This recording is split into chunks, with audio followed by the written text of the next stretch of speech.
Shabbat Shalom Mevorach, j'espère que vous allez bien, que vous avez passé une bonne fête de Shavuot, une bonne semaine. Paracha de cette semaine, Parashat Nasso, c'est la paracha la plus longue de toute la Torah. Dans la paracha de cette semaine, nous allons lire la fameuse Birkat Kohanim.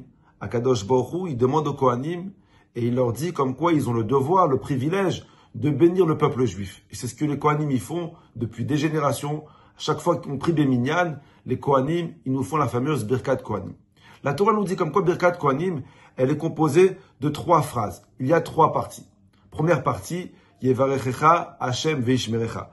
Que l'Éternel, il te bénisse et il te protège. Deuxième partie, Yaher Hashem panav elecha veichuneka. Que l'Éternel, il éclaire sa face vers toi, pour toi, et qu'il te soit bienveillant. Troisième partie, Issa Hashem panav elecha v'yasem lecha shalom.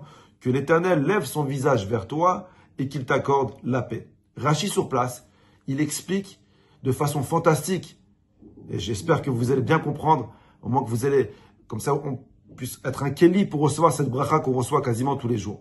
Rashi sur place, il explique et il dit comme quoi, cette bracha-là, elle est composée en 3 parties, parce que dans chaque partie, Akadosh Baruch Hu, il nous bénit de façon différente. La première partie, Yevarechecha Hashem veishmerecha, que l'Éternel, il te bénit et il te protège, c'est une bracha sur le matériel.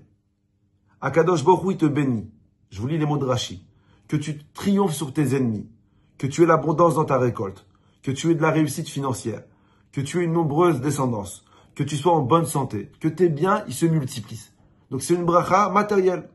La deuxième partie, Yaher Hashem panav elecha veichuneka, que l'Éternel, il éclaire sa face pour toi et qu'il te soit bienveillant, c'est une bracha spirituelle. Rashi dit comme quoi Kadosh Baruch Hu, il te bénit, que tu sois capable de percevoir la sagesse infinie de la Torah. Que tu sois, Akadosh Baruch Hu, il te bénit, que tu sois dans le chemin de la Torah. Akadosh Baruch Hu, il te bénit, que tes enfants ils soient dans le chemin de la Torah. Et que Hachem, il te bénit, que tu es le chen, que tu es la grâce envers les gens qui t'entourent. Qu'Akadosh Baruch Hu, il te donne la grâce, la bienveillance. Et la troisième partie de la bracha, Issa Hashem panav elecha v'yasem lecha shalom, que l'Éternel lève son visage vers toi et qui t'accorde la paix. Et Rachid dit sur place, il dit que Hachem, il te bénit, que même si tu es coupable, même si tu es fautif et fauteur, et ben que Akadosh Baruch Hu ne te punit pas et qui t'accorde constamment la paix. Donc ces 3 parties, la première partie, Akadosh Baruch Hu te bénit matériellement, la deuxième partie, Akadosh Baruch Hu te bénit spirituellement, et la troisième partie, Akadosh Baruch Hu, c'est un tout, que Akadosh Baruch Hu, il soit toujours bienveillant avec nous et qu'il nous punisse jamais. Vous savez, la première partie de la bracha, quand on te dit comme quoi Akadosh Baruch Hu, il te bénit matériellement, les gens, ils ont tendance à se tromper. Les gens, ils pensent que quand on parle du matériel, ça veut dire que Akadosh Baruch Hu, il te bénisse, que tu sois riche. Rabotai, Mechila. La richesse, ce n'est pas toujours une bracha. Alors oui, on veut tous être riches. Voilà. L'euro million, 250 millions ce vendredi. J'ai joué. Donc j'espère gagner. On veut tous être riches. Mais la richesse, c'est pas toujours une source de bracha. Combien de personnes je connais, combien de personnes vous devez connaître aussi, qui ont gagné beaucoup d'argent, mais qu'en contrepartie, ils ont perdu leur famille. Alors, est-ce que l'argent, c'était une source de bracha? Combien de personnes je connais, moi, qui ont gagné beaucoup d'argent et qui ont divorcé, ou que les enfants du vivant des parents, ils se disputent déjà l'héritage? Mais là, si moi maintenant, je fais un rêve ce soir, et que le malach il me dit, voilà Moshe, Akadosh Baruch Hu, il a prévu, tu gagnes à l'euro million 250 millions. Je vais dire amen. Mais si le malach il me dit, attends, mais sache qu'après tes enfants, ils vont pas se parler entre eux. Sache qu'après tes enfants de ton vivant, ils vont se déchirer l'héritage. Sache qu'après, tu risques de divorcer. Mais là, je préfère encore être comme je suis maintenant. Je dis pas que je suis pauvre, mais je préfère, laisse-moi. La bracha, l'argent, c'est pas toujours une bracha. Alors, ça veut dire quoi quand on te dit Hachem, il te bénit matériellement? Écoutez la réponse de folie que je vous donne ce soir et vous pouvez la partager avec vous, avec vos enfants. Rachid nous dit comme quoi, qu'Hachem, il bénit tes biens. Quand on te bénit matériellement, c'est pas que tu sois riche.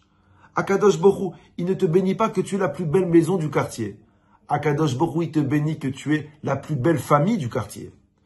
Akadosh Baruch Hu, il te bénit pas que tu aies la plus belle montre de la synagogue. Akadosh Baruch Hu, il te bénit que tu aies assez de temps, que tu accordes du temps à ceux que tu aimes. Akadosh Baruch Hu, il te bénit pas que tu aies le plus grand des mariages pour en mettre plein aux yeux de tout le monde. Non, Akadosh Baruch Hu, il te bénit comme quoi tu es le Shalom Bayit. Akadosh Baruch Hu, il ne veut pas que tu aies beaucoup d'argent. Akadosh Baruch Hu, il veut que tu aies la bracha dans l'argent. Que l'argent que tu vas gagner, il va pas servir à payer des hôpitaux ou des médicaments des années plus tard. Que tu es la bracha, Rabotai. C'est ce qu'on bénit nos enfants tous les Shabbats. Nous aussi, tous les Shabbats, nous faisons Birkat Kohanim à nos enfants.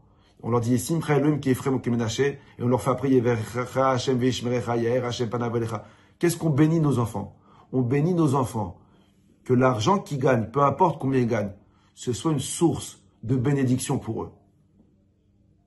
Que ce soit une bracha pour eux. Vous savez, je vais finir avec une phrase. La première partie de la bracha, elle dépend en fait de la deuxième partie. Une personne qui marche dans le chemin de la Torah et des mitzvot, une personne qui cherche à comprendre, qui cherche à percevoir la sagesse de la Torah, alors Akadosh Baruch Hu, il lui bénit son voyage. Si toi tu marches dans le chemin de la Torah, Akadosh Baruch Hu bénit ton voyage. À nous de faire la deuxième partie pour qu'Akadosh Baruch Hu il accomplisse la première et la troisième partie. Bracha v'atzlacha la semaine prochaine.